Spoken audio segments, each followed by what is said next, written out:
to say, but with me is my daddy, Honorable Alawode Abdulganiu Olabamiji. So he's going to be our curator for today. So it is going to be very, very fun, and I think it is going to be a little stressful. But God will see us through. So let's go. Ah,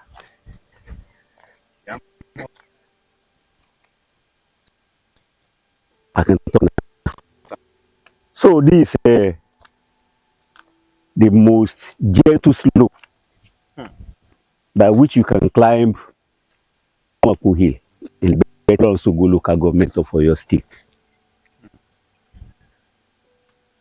By the time we will we still be referring to this place where we are taking to climb the mountain because it is related when we begin to talk about the past, the usefulness of the to the dwellers of Igbeti. I mean the ancient dwellers of Igbeti in the oats. On the top of this mountain that the first settlers of Igbeti settled. You know, in the past, there are many internecine wars, villages against villages, town against. But the people of Igbeti, I mean, the dwellers around the mountain in Igbeti, because Yamapo is not the only mountain, but it is the biggest and biggest of all mountains in these surroundings. For security reasons, they gather together and climb to the top of Yamoko for asylum, so to say. So when we get to the top, we talk more. all right, sir. No problem.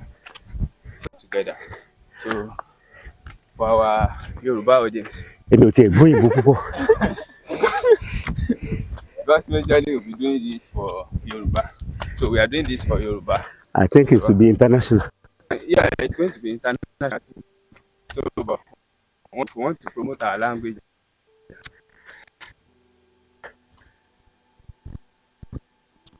Yes, sir. Ó fẹ́ sinmi.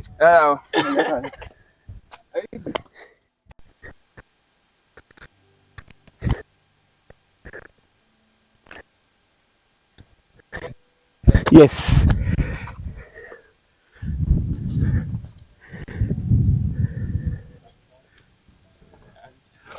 Ẹ bó ṣe lọ náà.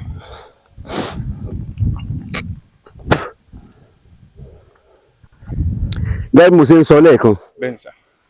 ìgbà tá a fi ń gùn òkè yẹn bọ̀ ní èdè Gẹ̀ẹ́sì. Yes, sir. Ṣùgbọ́n ìgbà tá a ní ká padà wálé torí pé ilé la wà. Bẹ́ẹ̀ni sà. Àwọn òkúta tó dàbí ẹni pé wọ́n kó jọ yìí Bẹ́ẹ̀ni. kò kàn déédéé wà ńbẹ̀. Àwọn Ìgbẹ́tì ni wọ́n ṣàjọ síbẹ̀. Wọn ò rẹ̀ sá lọ. Wọ́n mọ̀ ni. Òun ni Yorùbá máa ń pè ní the fence wall, 7 meters high.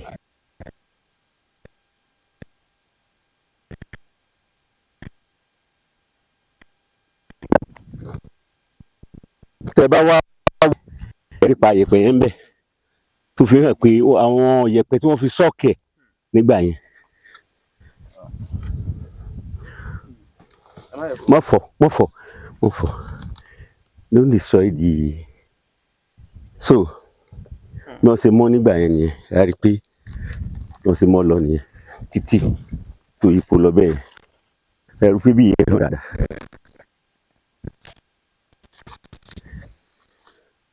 So ẹ rí i pé hàn dáadáa.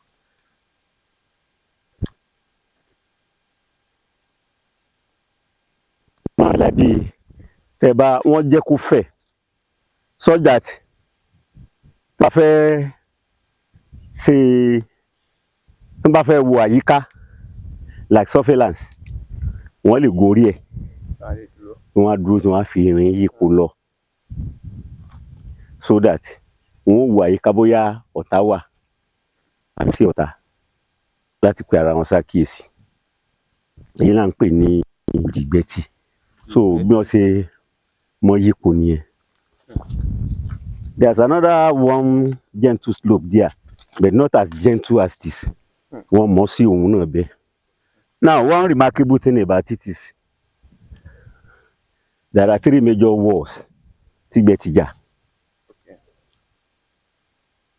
Tí wọ́n dẹ̀ ṣẹ́gun. So lọ́gbọ̀ ìgbà tí wọ́n kò dé orí Ìyámọ̀pó. So èyí tó terrible jù òun ni ogun Ìlọrin. Ogun Ìlọrin. Ìgbà tí àwọn ọmọ ẹ̀yìn Álímì tí wọ́n ń pè Ṣéhù Álímì tí wọ́n ń pè Ìlọrin, àwọn ọmọ ẹ̀yìn rẹ̀ wọ́n ń pè ní Abdulsalam. Òun ló lead ogun yẹn wá. Ìgbà tí wọ́n dé, wọ́n fẹ́ attack Ìgbẹ́tì, wọ́n rí Ìgbẹ́tì attack. There's one settlement far above there, not on the hill, on the down. À ń pè ní Ẹ̀yìnkè. Ẹ̀yìnkè. Yes.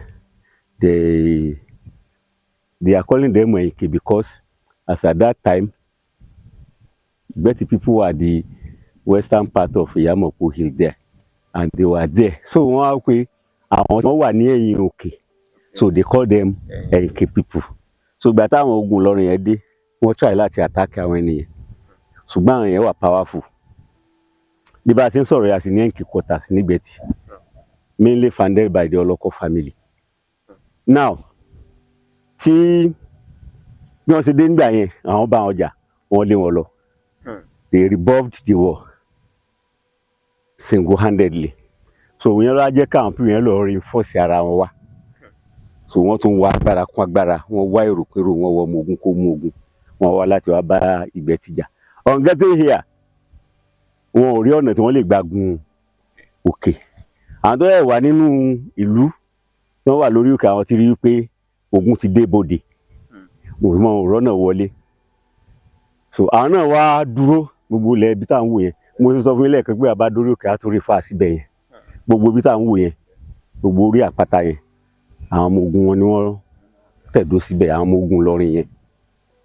So ìgbà wọn wá dúró tó pẹ́, wọ́n bá ti fẹ́ move, wọ́n bá ti pé wọ́n move closer sí orí òkè. Ohun táwọn Ìgbẹ́tì ń ṣe ni pé àwọn náà wá òkúta tó tóbi, wọ́n bẹ̀rẹ̀ sí ní lẹ̀ sí wọn. So by the time wọ́n máa ń lé òkúta yẹn, tó bá ti roll down, kò sí òkúta kéékèèké báyìí nílà, wọ́n á roll ẹ̀ sí wọn. So tí wọ́n bá ti roll ẹ̀ sí wọn, before kó tó di pé ó dé sálẹ̀, á dùn gidigidi gbàgbà. Ó dàbí bàtà pé bóyá bọ́ǹbù ló dáhùn. Gbogbo bàtà ń sọ yẹn is mysterious, kì í ṣe òkúta lásán, ó lágbára ìṣẹ̀dálẹ̀ nínú. So wọ́n bá ti jú báyìí, òun ló ń bá ẹ̀sìn wọn. So wọ́n dúró síbẹ̀ yẹn, they encamped there for weeks with the intention pé táwọn bá dúró síbẹ̀, táwọn ò jẹ́ káwọn tó wà lórí òkè ọ̀rá yìí sọ̀kalẹ̀, ibi ó pa wọ́n, tẹ́bí bá pa wọ́n, they will be forced to come down. Because gbogbo obìnrin ni àwọn Ìgbẹ́tì ń dáko sí gbogbo ìgbà yẹn. So wọn ò jẹ́ kí wọ́n ráyè dóko, wọ́n jẹ nǹkan oko, wọ́n ṣe everything, ẹ̀ tí wọn ò sọ̀kalẹ̀. So kó tó di pé Ìgbẹ́tì náà wá lo gbogbo agbára tọ́lọ́run bùn wọn láti fi bá wọn jà. Kí n lágbára yẹn ni pé ogun ń bẹ ní wọ́n ti wí. Wọ́n lo agbára ogun, wọ́n lo ọgbọ́n orí, so láti fi bá wọn jagun yẹn. Ìgbà tí wọ́n bá wọn jagun yẹn, wọ́n bá wọn ṣẹ́gun. So ọ̀nà tí wọ́n fi gbà ṣẹ́gun yẹn ni pé òkúta kan ń bẹ, ó dàbí ọmọ òwú báyìí, bí ọmọ òwú àgbẹ̀dẹ, a little bit bigger than that. Òun ni wọ́n ń pè ní Ògún Jókòrò lónìí. Tẹ́ bá débi Ògún Jókòrò yẹn, ọjọ́ tí time bá permit láti wá wò, ká wò. Unfortunately, Ògún Jókòrò yẹn bí tó wà ní ìsìn Jókòrò, tí wọ́n ń pè lógún Jókòrò pé village kan bẹ tí wọ́n ń pè ní Jókòrò. So ibẹ̀ ni kíní yẹn wà, wọ́n fi ń pè lógún Jókòrò. Whereas initially irin ìṣẹ́gun ni àwọn Ìgbẹ́tì máa ń pè. So òun ni wọ́n wá imprecate, òun ni wọ́n ṣètùtù rẹ̀, wọ́n pè ó sì yẹ kó jẹ́. Wọ́n bá ti pè irin yẹn, gbogbo nǹkan ni ó mọ̀ ṣẹlẹ̀. Gbogbo ohun tí wọ́n bá fẹ́ kó ṣẹlẹ̀ ni ó ṣẹlẹ̀. all of a sudden kùrukùru bo ojú ọjọ́ tó dàbí ìgbà tá a pé bọ́yẹ sí ń fẹ́ ṣùgbọ́n in a very thick way. So wọ́n á fún ni pé bí ẹ ṣe ń ṣe òjò sú òjò sì ń rọ̀ so òjò yẹn heavily tó yẹ pé àwọn tí wọ́n wà ní tí wọ́n láwọn wá jagun gan wọn ò rójú pé á jagun mọ́. So tá a bá fi kún agbára ogun tí ìgbẹ́ tì nígbà tí wọ́n rí pé ọwọ́ ti tẹ̀ wọ́n àwọn ọ̀gbẹ́ni náà ní láti jáde wọn wá bò wọ́n pẹ̀lú gbogbo agbára ẹ pé ayé ogun ọjọ́ òun kò dàbí ayé kágbóńbì tẹ̀ ń sùn tí kíní tí ń rìn káàkiri ẹ fẹsẹ̀ rẹ̀ rè débẹ̀ ni wọ́n ajọ́kùnrin ni ó padà délé. So wọ́n ní láti kojú wọn wọ́n sì bá ọjà pẹ̀lú ìjọmọkùnrin tí wọ́n jákẹ́ wọn ni wọ́n fi lé wọn lọ.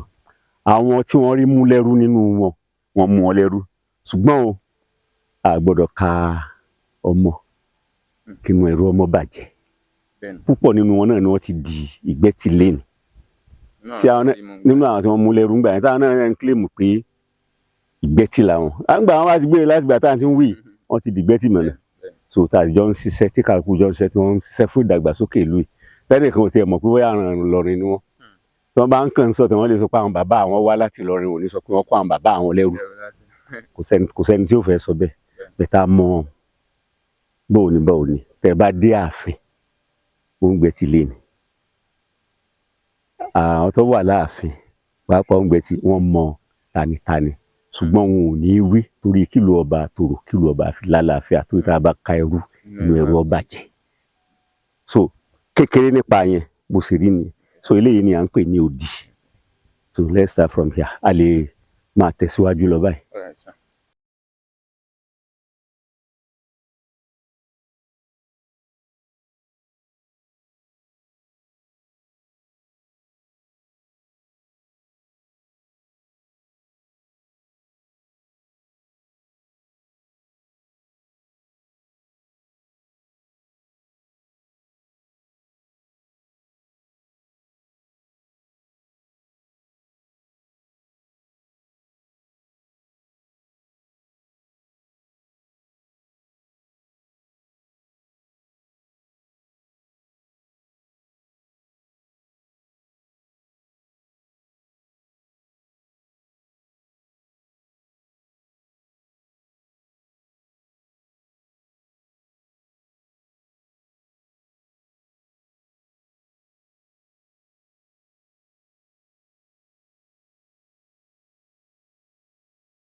Pé instead tó ń yọ dànù yìí ẹ ká lè wá ọ̀nà tí àbí wọ́n máa fi tí preserve ẹ̀ bóyá wọ́n máa fi sìmẹ́ǹtì kan sí ni àbí nǹkan kan.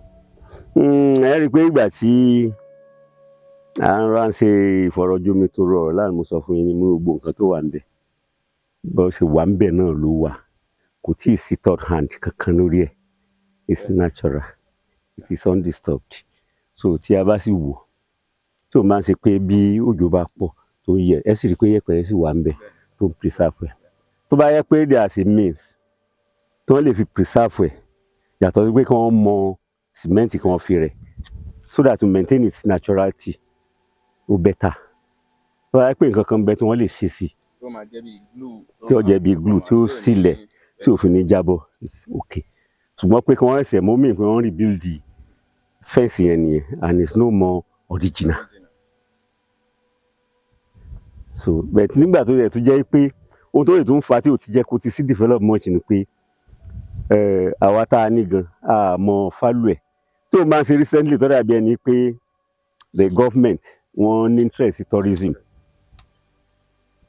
tó dàbí ẹni pé ojú ṣẹ̀ṣẹ̀ ńlá sí ẹ bá rí ẹ̀rí pé kò sí sign of any development there so bẹ́ẹ̀ a dúpẹ́ lọ́wọ́ the Ọ̀yọ́ state governor engineer Ṣèyí Mákindé his excellency ìgbà tí wọ́n ṣe world tourism day ibi ni wọ́n ti wá ṣe they chose this local government and purposely because of this hill ní ẹ̀sìn òkè mbẹ̀ ni a pè sí lọ́jọ́ yẹn la fi ṣe he promised doing things about it and which we have been seeing because recently about maybe 3 or 4 weeks ago làwọn house committee on tourism ni wọ́n wá láti wíjì tí ń fún wa pé tí wọ́n bá tí ì ṣe ó sì wà lórí ọkàn wọn pé wọ́n fẹ́ ṣe a sì ń gbà ládùúrà pé kọ́lọ́run kún ọ lọ kí wọ́n tó kúrò ńbẹ̀ kí wọ́n dáwọ́ lé so that àwọn míì tí wọ́n bá dé lẹ́yìn wọn wọ́n ó mọ ọmọ lé ní àwọn ni wọ́n ó jẹ́ foundation so ọlọ́run ràn wọ́n lọ́wọ́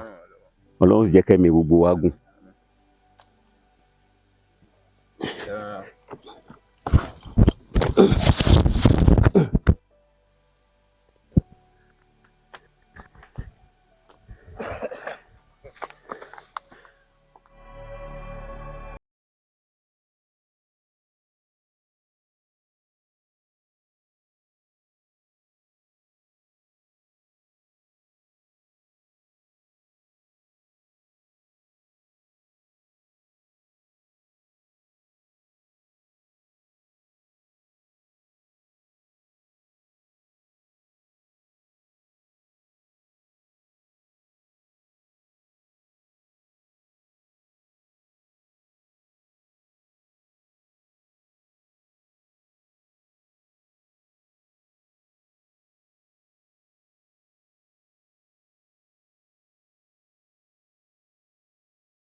líle ni pé ṣé táwọn bá fi lè jo ìsápá àwọn ọkà torí ọjọ́ ọmọ tó burú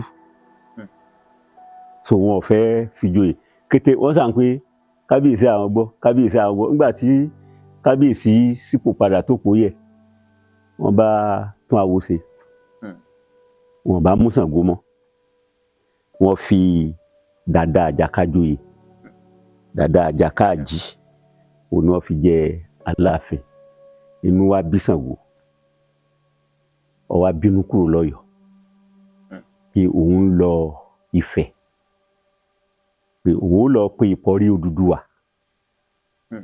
pé àdéhùn tí bàbá òun bá àwọn àwọn tá à ń pè lọ́yọ̀ọ́ Mèsì nísìn tó bá àwọn Ọ̀yọ́ Mèsì ṣe wọn ò múṣẹ́ o kó wá gbìjà òun jà ń bá bínú kúrò lọ́yọ̀ọ́ now kúkúrò tó kúrò ó ṣe ń bọ̀ wá ó ń bọ̀ ó dé ẹsẹ̀ Ìyámọ̀pó ń bì ó wá rí èéfín bí wọ́n ṣe ń súnmọ́ èéfín yẹn bẹ́ẹ̀ lè èéfín yẹn náà ń jìnnà bí wọ́n ṣe ń súnmọ́ èéfín náà ń rìn lọ ẹ̀yìn bí wọ́n ṣe ń súnmọ́ èéfín náà ń lọ wájú ṣé gẹ́gẹ́ bí alágbára tó jẹ́ jagunjagun tó dẹ̀ lágbára ó wá wí pé kíní yìí nítumọ̀ kíní yìí gbọ́dọ̀ nítumọ̀ kì í ṣe lásán ọlọ́wọ́nú ọgbà àwọn tí wọ́n tẹ̀lé sọ pé kò ní burúkọ mọ́kọ ẹnìkan mọ́ ni àwọn tí wọ́n tẹ̀lé lẹ́yìn òun ni kí wọ́n dúró òun nìkan bá ń tọ́ èéfín yẹn lọ èéfín yẹn òun ni mọ́ ìgbà tó débi èéfín yẹn ibẹ̀ ló ti ṣe alábàápàdé ìyá aláàánú kan ìyá yẹn tẹ bí wọ́n ṣe sọ ọ jẹ́ ẹni tó láàánú ọmọ yẹn ó sanra pé bí wọ́n náà bá ṣe pé á sì sanra yìí ó sì ga ojú òmíràn lọ òun ló wá jíde nínú èéfín yẹn wọ́n á sọ fún Ṣàngó pé orúkọ òun ni Ìyámọ̀pó òun ni ìyá tó mọ òpó ọmọ èèyàn the woman that knows the travail of human beings pé gbogbo àwọn ọdẹ tí wọ́n ti wá ń sọdẹ wá síbí yìí tí wọ́n bá sọnù òun lòun máa ń fojú ọ̀nà hàn wọ́n pé òun mọ ohun tí ń ṣe ọ́ ṣe bí òye ló fẹ́ jẹ lọ́yọ̀ọ́ tó rí jẹ tó fi ń bínú lọ mọ́ bínú lọ tó bá lè wá dúró pẹ̀lú òun tó bá lè ṣe sùúrù ìgbà tó bá yá o àwọn Ọ̀yọ́ fúnra ara wọn ni wọ́n wá pè ọ́ wọ́n á fẹ́ ra àwọn ọ̀bẹ ọ́ pé dákun wá joyè wọ́n bá gbà láti dúró pé wọ́n táwọn wá lọ Sókótó náà lárí lápò Sókótó yìí tó bá yẹ kí wọ́n wá pé òun kí ló dé tó òun nílè ní sùúrù so ló wá fi mú Ṣàngó gun orí òkè wá àtàwọn èèyàn rẹ̀ àwọn èèyàn rẹ̀ ọba Ṣàngó gbé bí o wọ́n níbi tí wọ́n ń gbé lọ́tọ̀ Ṣàngó òun gbé bí so ibi tí Ṣàngó wà ní tí Ìyámọ̀pó àti àwọn òkè mẹ́ẹ̀ẹ́dógún míì nígbẹ̀tì tí Ìyámọ̀pó pè pẹ̀lú agbára tí wọ́n ró Ṣàngó lágbára so àwọn òkè yẹn wá jẹ́ òkè mẹ́rìndínlógún òun wọ́n sì mọ́ ń kí ìgbẹ́tì ní ọmọ olókè mẹ́rìndínlógún òkè tí ń bẹ ń gbẹ́tì ju mẹ́rìndínlógún lọ ó tó mẹ́rìndínlógójì ṣùgbọ́n mẹ́rìndínlógún tó jẹ́ pé àwọn náà pa ọ̀pọ̀ ró Ṣàngó lágbára àwọn ni ọmọ fi ń kí ìgbẹ́tì wọn ní ọmọ olókè mẹ́rìndínlógún so wọn á ró lágbára nínú àwọn òkè yẹn náà láti rí èyí tó gbé irin ìṣẹ́gun yẹn tó gbé fún Ṣàngó ìgbà tó gbé fún Ṣàngó tí wọ́n pe Ṣàngó padà àwọn Ọ̀yọ́ Mèsì wá pe Ṣàngó ìdí tó jẹ́ kí wọ́n pè ní pé wọ́n ní gbogbo ogun tó yẹ káwọn lọ jà Dàda Àjàká ọmọ bí èèyàn ṣe ṣáájú ogun pé ó lẹ is weak so kò lákin tó so wọ́n á gbìmọ̀ pọ̀ wọ́n rọ̀ lóyè wọ́n fi lọ́ọ́ gbé Ṣàngó wá pé kí Ṣàngó wá kó wá joyè kí Ṣàngó sì lọ́ọ́ jẹ Aláàfin nìyẹn òun ni wọ́n fi máa ń pòwe nílẹ̀ Yorùbá pé Dàda ò lè jà ṣùgbọ́n ní àbúrò tó bójú àbúrò Dàda ní Ṣàngó pé Ṣàngó ò lè jà àbí Dàda ò lè jà ṣùgbọ́n àbúrò ẹ̀ tó bójú ń bẹ ní Ṣàngó fi lídìí Ọ̀yọ́ tó fi di pé ń gbalẹ̀ ọgbà tí Ọ̀yọ́ empire fi tóbi láàrin ìṣẹ́gun lẹ́ẹ̀kan Iron of Victory táwọn kan ń pè lógun Jókòó lé ní àwọn mẹ́rin bá sọ wọ́n ní àwọn agánnigan kan wọ́n gbé agánnigan tí ń jagun sí ọgbàgbé nǹkan ogun rẹ̀ lẹ̀ kò possible so Ṣàngó lónìí ṣùgbọ́n àdéhùn tó wà ń bẹ̀ ni pé kò gbọ́dọ̀ fi bá Ọ̀yọ́ jà, kò gbọ́dọ̀ fi bá Ọ̀yọ́ jà. So ìgbà tí Ṣàngó kú tán, lẹ́yìn ìgbà Ṣàngó yípo padà, Irin Ìṣẹ́gun yẹn padà wá sí orí òkè Ìgbẹ́tì ń bí. Bóyá àwọn ọ̀gbẹ́ ti wá ròyìn pé bóyá Irin Ìṣẹ́gun yẹn ò lè ṣiṣẹ́ mọ́ ni. Àwọn náà ti lò ó tí wọ́n ti fi jagun lẹ́yìn ìgbà yẹn. Ẹ mọ̀ pé kó tó di pé ogun jíjà, ogun Ìlọrin kankan yẹn dé, Ṣàngó ti lọ tipẹ́tipẹ́. Ayé àwọn Abíọ́dún kankan ni gbogbo ogun yẹn ṣẹlẹ̀, Aláàfin Abíọ́dún. So wọ́n ti ń lò, ṣùgbọ́n gbogbo pẹ́ àwọn náà wọ́n ṣe àṣìlò rẹ̀. Wọ́n ṣe àṣìlò rẹ̀. Ìgbà wọ́n ṣe àṣìlò rẹ̀, ó kúrò ní Ìgbẹ́tì, kò sì padà sọ́yọ́ mọ́. Ó wá dúró lágbèdè méjì, Ọ̀yọ́ àti Ìgbẹ́tì. Ibẹ̀ ni Jókòrò yẹn, ó sì wà ń bẹ̀ nìyẹn. Ìgbà tó di pé ìjọba Nàìjíríà láyé àwọn amúnisìn, colonial masters, àwọn ni wọ́n ṣe mistake, wọ́n pín ibẹ̀ yẹn pọ̀ mọ́ Kwara State. So by virtue history ló jẹ́ kí wọ́n pín Ọ̀yọ́ ilé náà mọ́ Ọ̀yọ́ State, if not Kwara State náà wọ́n bá pín sí. But because of the rich and strong historical background, wọn ò lè pín mọ́ Kwara mọ́, wọ́n pín mọ́ Ọ̀yọ́. So bí Irin Ìṣẹ́gun yẹn bó ṣe wà ní Jókòrò nìyẹn. It's true Ṣàngó, true Ṣàngó, pray true Ìyámọ̀pó. Right. So tí àwọn àgbàlagbà tí wọ́n bá fẹ́ lò láwọn tí wọ́n mọ̀ bí wọ́n ṣe ń pè ó, tí wọ́n bá pè yóò sì ṣe tí wọ́n ń ṣe. Àwọn kan ní kò kí n kúrò ní, wọn lè gbé kúrò ní àárín ìlú yẹn, pé yóò padà. Tẹ́ ẹ bá gbé lọ yóò padà. Tó bá débẹ̀, tó bá wò ó pé ṣé kíní ilé mi wà ní ṣé kíní tí wọ́n ń wí náà ni mi wà nílẹ̀ ọlọ́mọdé rìn mi wà nílé gbé. Ò ní gbé. Wọ́n ṣe fẹ́ débẹ̀. So ṣùgbọ́n tó bá lẹ́mi pé jẹ́mi rìn ó kàn gbé kí n gbé, ó gbé. Ifun ọmọ kékeré tí ò tí mọ wọ pátá ó lè débẹ̀ kí ó gbé. Ṣùgbọ́n tó bá ti lẹ́mi if you are hunting pé ẹ lè ní gbé, ò ní gbé. Ò ní gbé. Then another peculiarity ni pé tẹ́ bá já kókó lé lórí, within a second ẹ ní mọ̀ bí kókó yóò ṣe disappear tí ó wà tí ó jókòó lé. Tẹ́ bá já ewé lé, yóò fi ewé yẹn sísàlẹ̀, yóò jókòó lé ewé yẹn, kò sí nǹkan tí ó dúró lórí ẹ̀.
Ìyẹn dá dúró.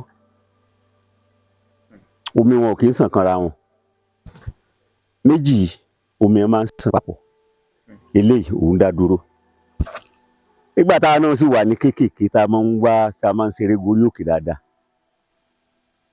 Tẹ́ bá bu omi ibí, tẹ́ bá dà sí eléyìí, yóò ta omi yẹn padà. Yóò dà padà straight. Tẹ́ bá bu omi either of this, tẹ́ bá bù sínú eléyìí, òun náà yóò ta padà, òun náà ó dá omi òun padà fún wọn. So náà fi ń pè wọ́n ní odò orogún mẹ́ta. It is natural. Kò sẹ́ni tó lè sọ pé ẹni tó gbẹ ni. No, it is natural. The specific things about it ni pé bí omi yẹn ṣe rí, ẹ lè mú. Ṣùgbọ́n ẹ lè mú méjèèjì papọ̀. Ìsádà kan mú níbi méjì tàbí kò mú eléyìí téèyàn bá mú papọ̀ wàhálà ni olóò ó ṣètùtù kó tó bọ́ ń bẹ̀ o ẹ rí bàbá àbọ̀kì ó ṣètùtù fún yín nísìnyí ni pé téèyàn bá ti mú inú rírun ó gbé immediately ó sì ṣiṣẹ́ di bá a ṣe ń sọ̀rọ̀ yìí ó ṣiṣẹ́ ó sì wà functional ohun tó jẹ́ kí n gbà pé ó wà functional ni pé ìgbà tí wọ́n wá ṣe World Tourism Day nínú àwọn pupil primary school kan tá a kó gorí òkè ń bì ó bu omi bíi ó fi fọ ojú ó rọ sínú kọ̀ńténà juice so a ṣe ń sọ fún ọjọ́ yẹn pé ẹ mọ́ bu omi yẹn papọ̀ immediately tó débi eléyìí náà ó bù ó fi bọ́jú ó fi fọ ẹsẹ̀ bó ṣe faint nìyẹn she fainted straight tó yẹ pé commissioner for information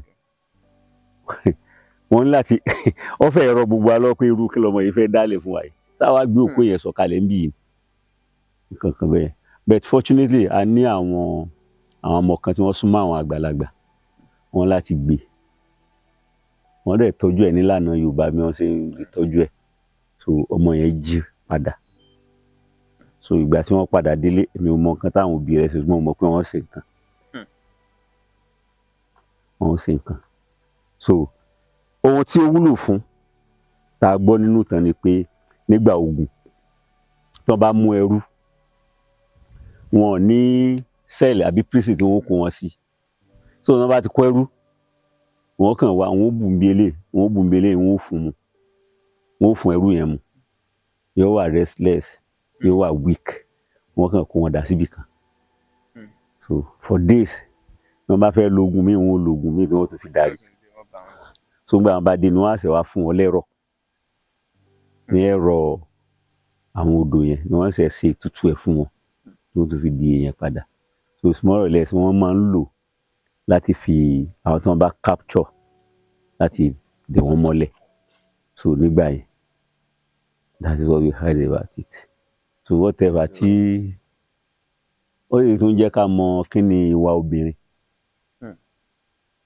obìnrin bá ti pé méjì pé mẹ́ta nulẹ̀ àwọn kan kóra wọn jọ wọ́n support ara àwọn kan dàdú àyè bẹ́ẹ̀ kọ́ lẹ̀ mọ́ ṣe tọkọ rẹ bá fẹ́yàwó mi ilé oníṣẹ́ ẹ̀mọ́ ọjà tó bá tún fẹ́yàwó mi ilé yín tó di mẹ́ta àwọn méjì ọ̀wá dọ̀ rẹ̀ ọ̀kan ó di ọ̀kan jù so ojú òun sẹ́gbẹ̀ẹ́ òun dàdú so that is just by the way o kàn ń lò yẹn as a sample so this is a well of three rifles there's as time ìgbà kan kò sí gbogbo àwọn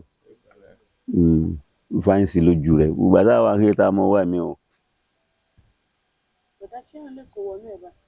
mi wọnú ẹ̀ rí o mi sì gbọ́ pé nìkan wọ rí o.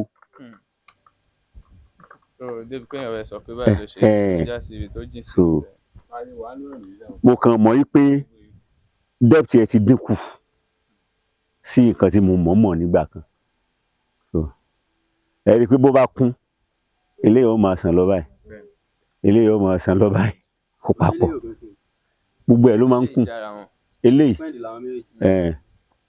ọ̀yàrá so that is about odò orogún mẹ́ta. Then I was talking about irin ìṣẹ́gun. Mo fi ẹ̀.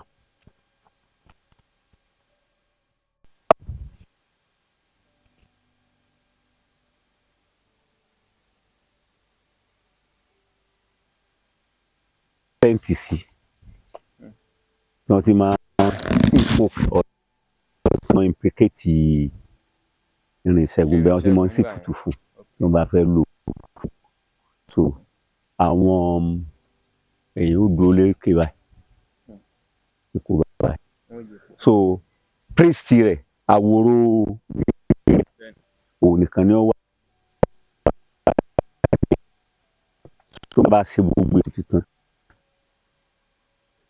tán pitch is roofless process kò ní cover lórí tó ń bọ̀ bá ṣe gbogbo ètùtù tán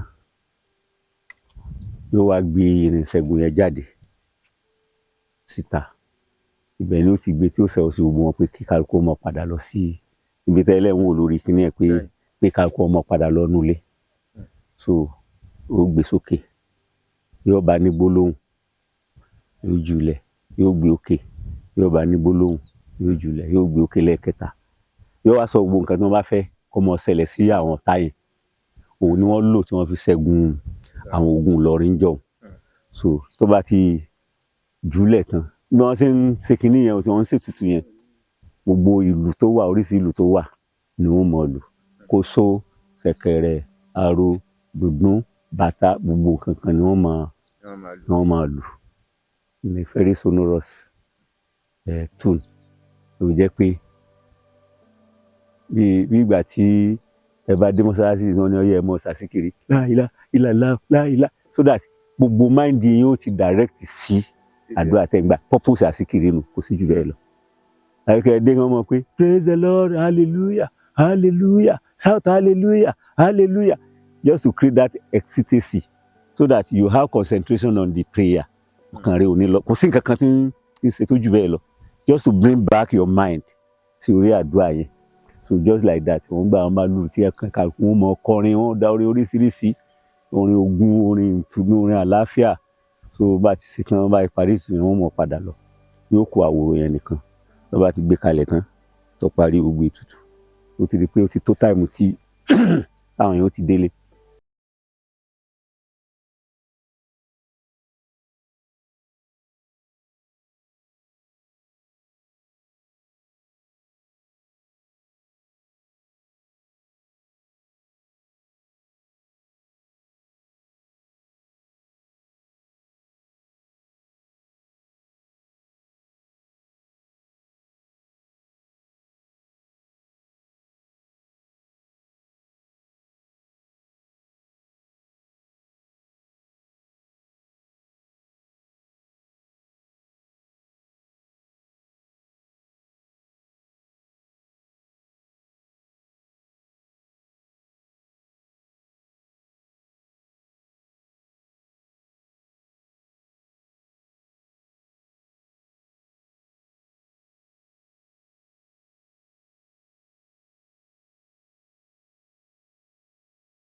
of traditional music called bata. So ó ti dé ilẹ̀ Yorùbá. So a sì nígbàgbọ́ pé Ìgbẹ́tì ni source, the origin of bata music in Africa. So bí wọ́n bá pé bàtà o tí o ṣe pé ó farajọ bàtà o, Ìgbẹ́tì ló ti bẹ̀rẹ̀.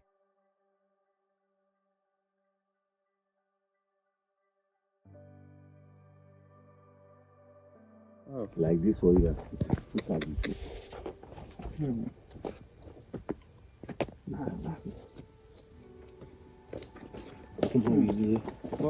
Bàtà ọmọ ìwọ̀n nígbà. Má tó mú wa tí màá yẹn wá ní this take. Àwọn sculpture ni wọ́n keep ẹ̀. Bẹ́ẹ̀ sà.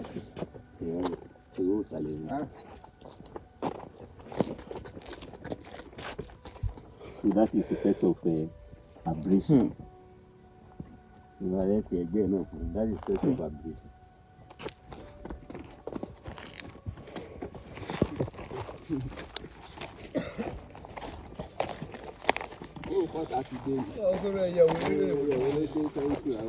Atẹ́gùn tẹ̀ wá tún lé.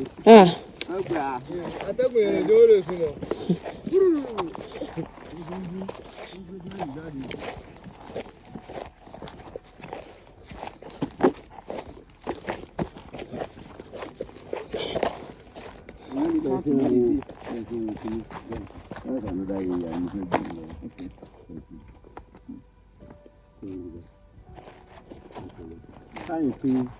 Unique mineral resources tó wà nísàlẹ̀ ni.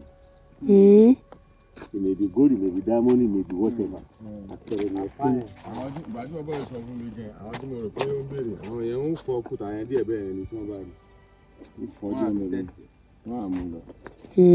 Àwọn káyọ̀ àti wáyé lọ́kọ̀ tó sọ. Nínú ọ̀mọ̀ ṣe sọ pé gbogbo nǹkan tí wọ́n ń sọ yìí, gbogbo nǹkan tí wọ́n ń sọ yìí, bí wọ́n ṣe ní àwọn ọkọ̀ ayé àtijọ́ yẹn, wọ́n máa já wọn ni. Wọ́n sà máa sọ̀rọ̀ bíi àwọn ìjọba pé yẹn. Báwọn ṣe ń wò, àwọn òtẹ́lẹ̀ wọn gan, ìbẹ̀rẹ̀ làwọn ń wò lọ tí wọ́n mẹ́ńṣọ̀. Bẹ́ẹ̀ lójú ọ̀nà bí ọ̀nà òkú. Bẹ́ẹ̀ làwọn yẹn ní ìlú. Wọ́n mẹ́ńṣọ̀ lọ. Wọ́n dẹ̀ máa mú sáà pọ̀ dáadáa. Wọ́n fọ́ díẹ̀ wọn. Alọ́ságun gbogbo náà. Gbogbo àwọn òkè látàn ọdún. A lọ sí Ṣakí òkè tọ́wọ́ tó wà níwájú Westland. Westland òkè.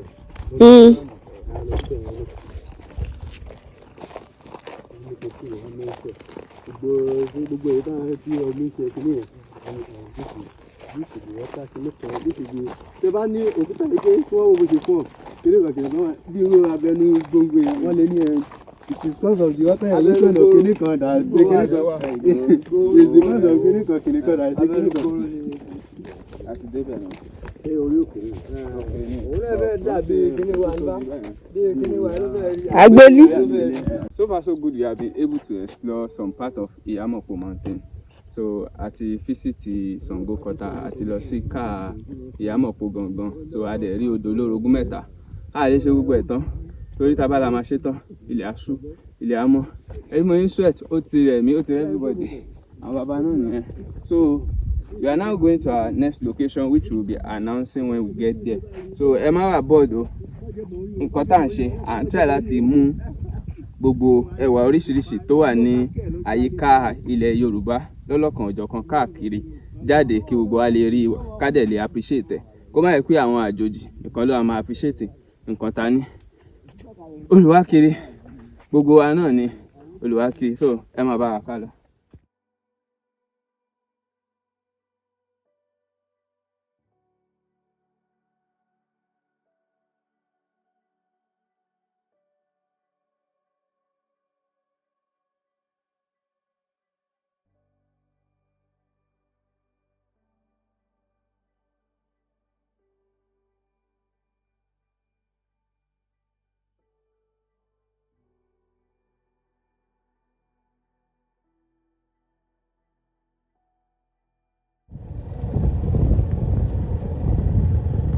Ṣé ara ya mọ̀pọ̀ náà la máa ka àpáta ilé náà sí? Gbogbo ẹ̀ lọ́ báyìí.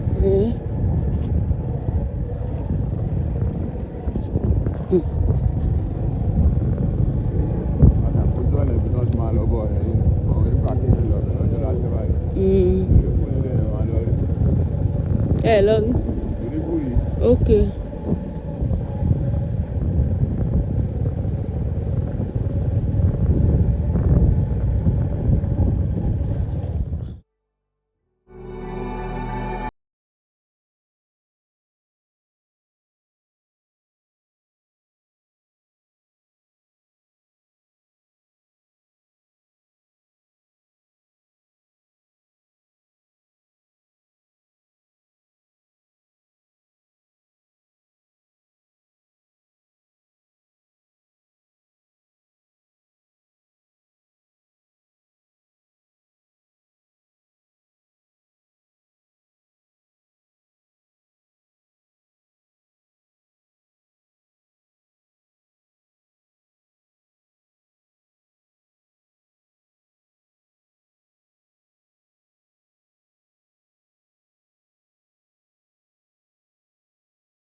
So once again, this a stone called bata irugba, that is a stone drum.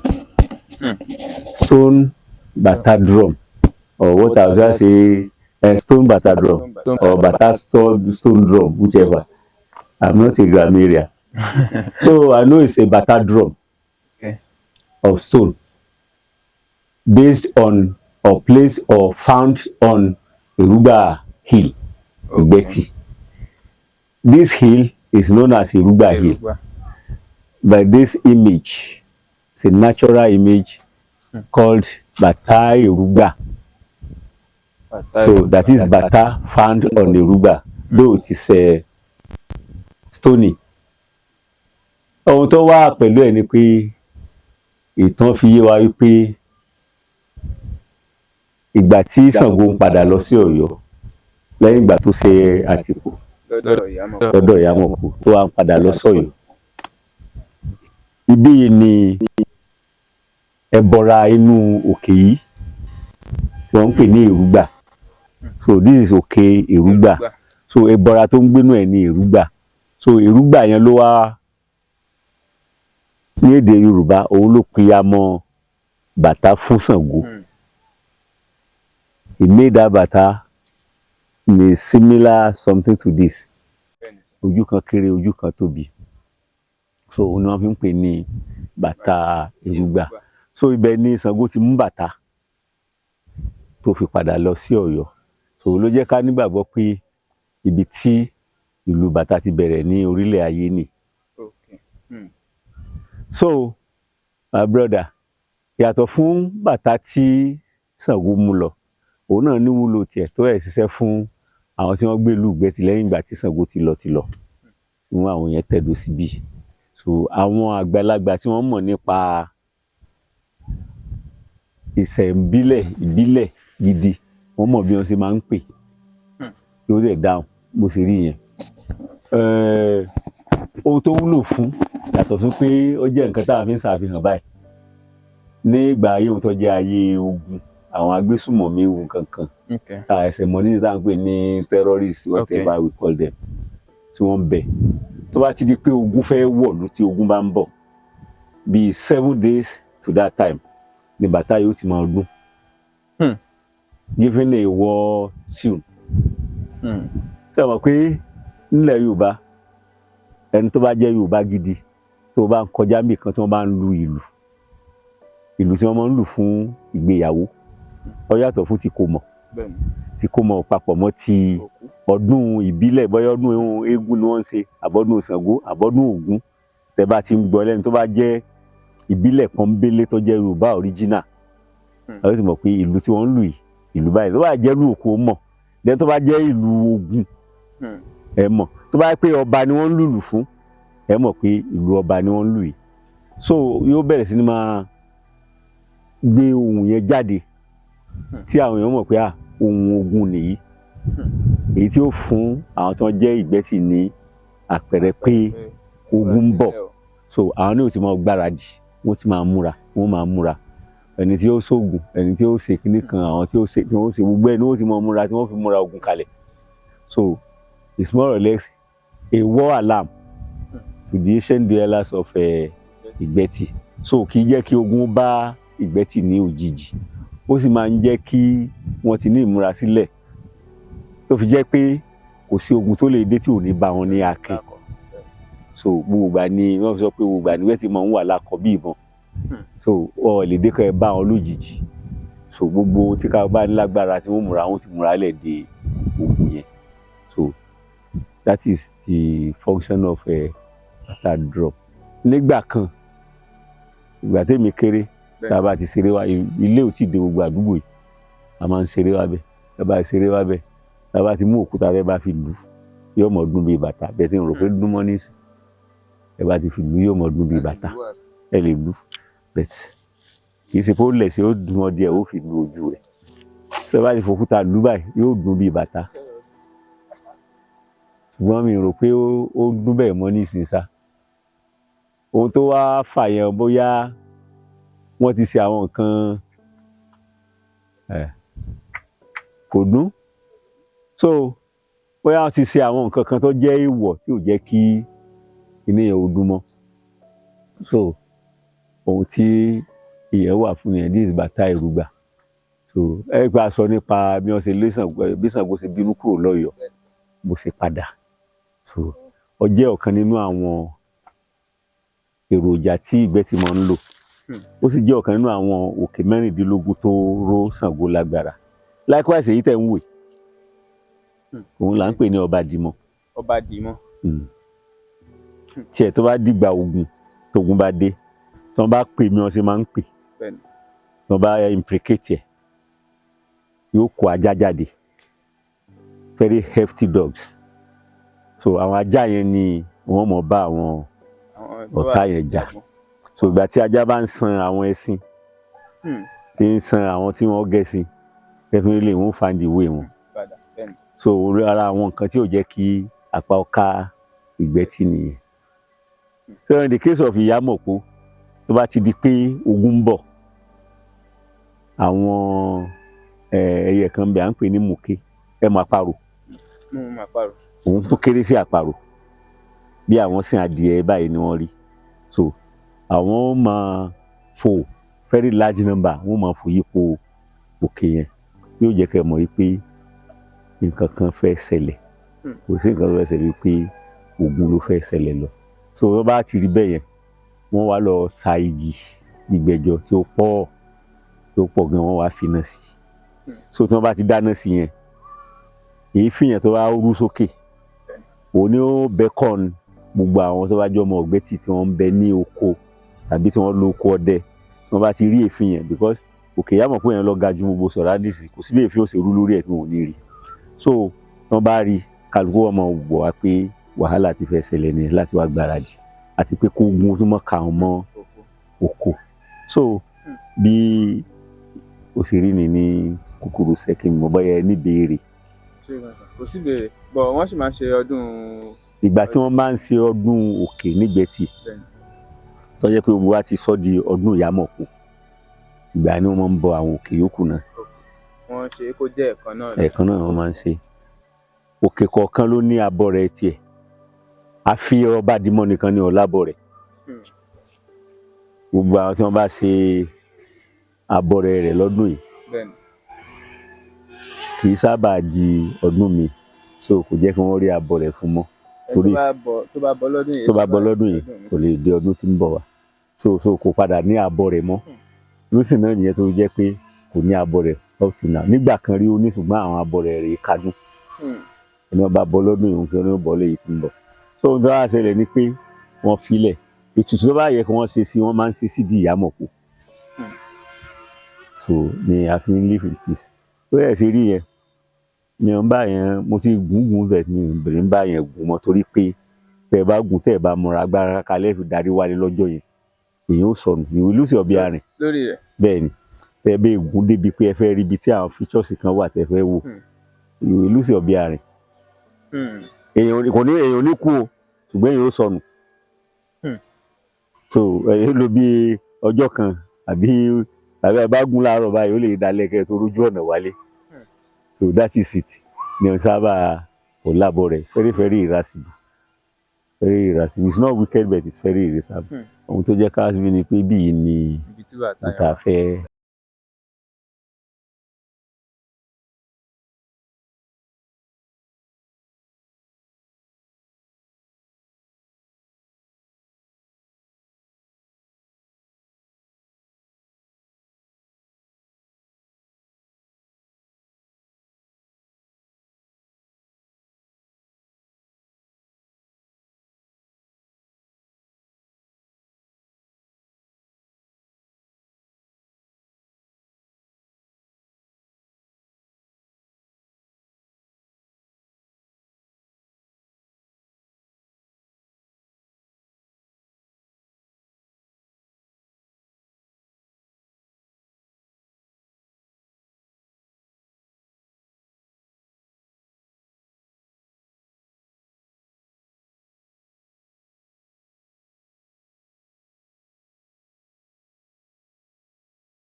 So right now we'll be moving forward to our next location, which is orí òkè ọ̀kín. So mi mọ ibi tó wà, but wọ́n ló wà lọ́nà ibì kan níbẹ̀ yẹn. So ẹ jẹ́ ká jọ máa lọ, ẹ̀yin náà máa rí bó ṣe rí.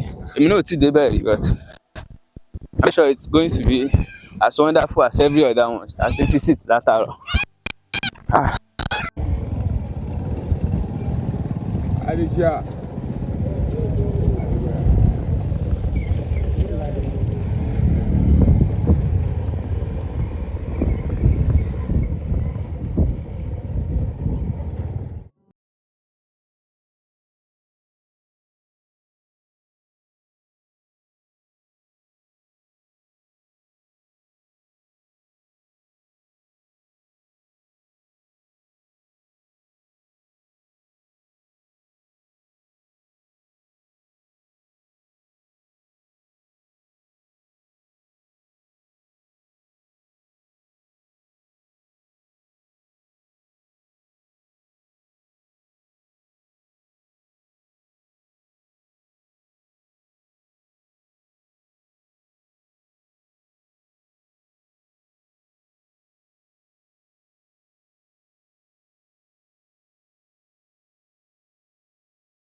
orí òkè ọ̀kẹ́ Ìgbẹ́tì ni Ọlọ́run ṣògo ní kájọ Ọ̀yọ́. Ibò tí à ń wò yìí òun náà ń pè ní odò Ṣàngó. Odò Ṣàngó. Ṣàngó point. Bó ṣe rí yẹn omi yẹn kì í gbẹ. Kì í dẹ̀ rárá.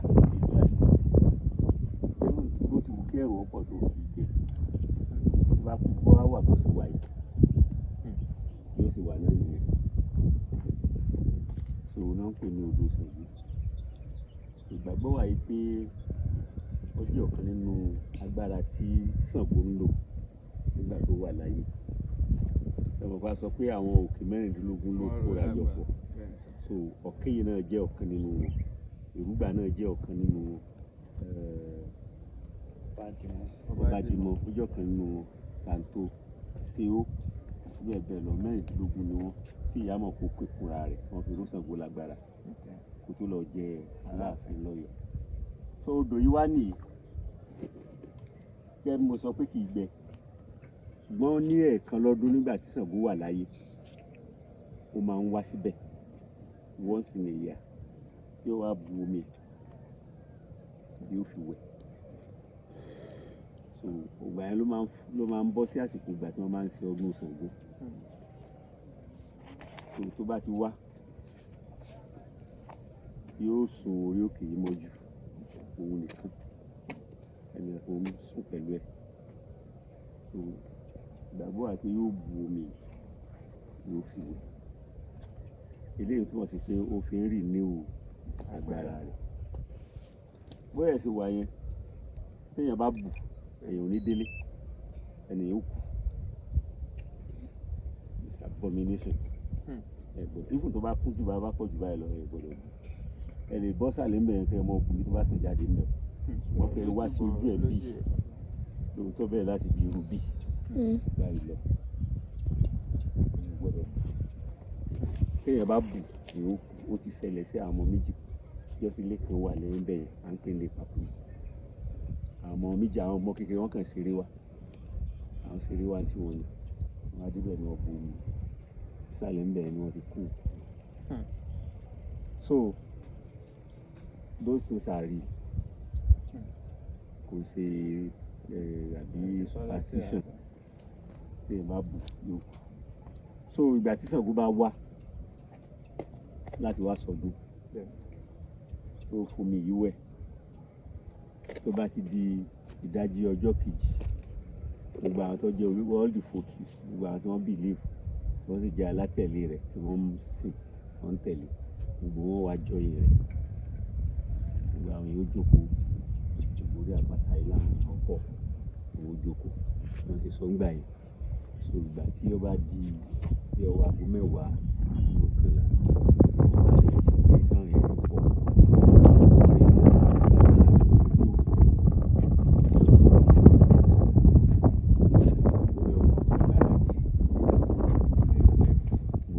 lọ bí ọwọ́ aago lọ́sàn-án tóòrùn bá ti kàn bí 12 sí 1 PM.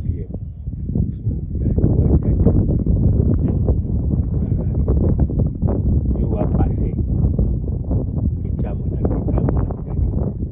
Àmàlà bẹ́ẹ̀ ni, so àmàlà wá jáde lórí ọ̀kẹ́ pẹ̀lú ẹran ìgbẹ́ àti ọbẹ̀ ńlá ẹlẹ́gùúsí. Àwọn látọ̀ mẹ́ta ọmọ ọdún fún àtẹ̀kọ́ wa ni wọ́n fẹ́ sí ni wọ́n, so gbogbo àwọn èèyàn jẹ tí wọ́n jẹ tó tó sẹ́kù. So ó dàbí ìgbà tí Jésù náà fìdí àwọn multitude, so wọ́n jẹ tí ó tó sẹ́kù.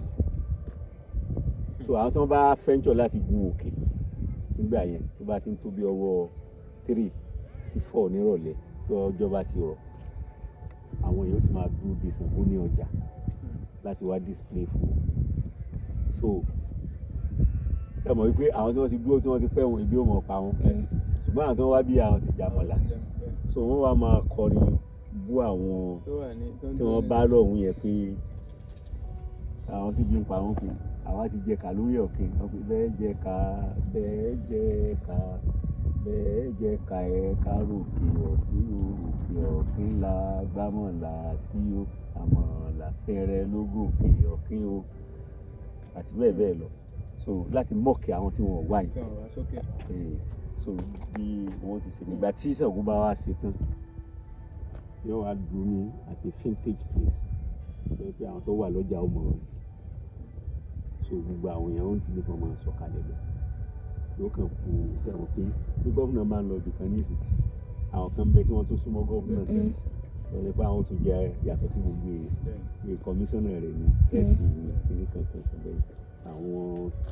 àwọn kan rí rẹ̀ àwọn mọ̀yẹ́mọ̀yẹ́ lọ́dọ̀ tiẹ̀ náà àwọn wà pẹ̀lú ẹ̀ so lára àwọn tí wọ́n wá dúró tì yẹn wọ́n wá kì í bọ̀ tó bá tó táìmù tó fẹ́ sọ̀kalẹ̀ wọ́n wá kì í bọ̀ àwọn tó wà sálẹ̀ àwọn mọ̀ pé pẹ̀lú bàtà wọ́n mọ̀ pé wọ́n mọ̀ kùnrin pé wọ́n sì ń gbẹ wọ́n mọ̀ kí tó bá ti jáde wọ́n wá yìnbọn wọ́n bá ti fáyà rẹ̀ dáa tí mo bá dáhùn báyìí ló disappear ẹ̀kan rí ní àwọn èèyàn lọ́jà. Yes. Within that second tí mo yẹn bá ti yí níbọn gbáà o tí mo bá ti dún báyìí. Yóò dé àárín ọjà. Yóò bọ̀ sí àárín ọjà lẹ́tì mọ́ nígbà tó wà mọ́ fún.